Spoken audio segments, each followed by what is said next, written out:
sharing a day in the life of a newly unemployed professional.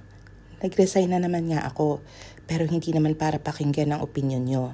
Pero sabihin, drained ako. Kikitain ko lang yung dati naming ka-work na galing sa Dubai na unemployed din. Pumunta lang ako saglit sa Philippine store para tumingin ng promotion na dadalhin sa bahay ng kaibigan namin. Kasi nakakahiya naman, unemployed din kasi siya.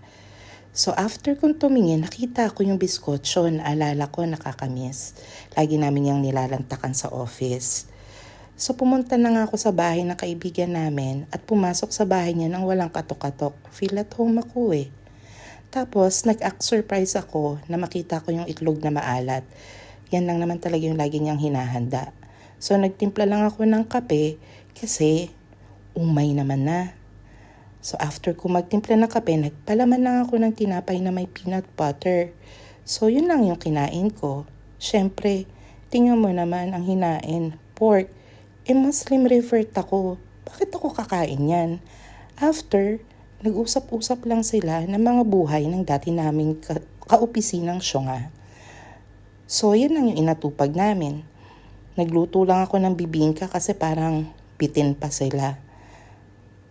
So after nyan, umuwi na ako mga 10 p.m. Kung tatanungin niyo ako, uwi ba yun ng matinong babae? Wala kayong pakialam.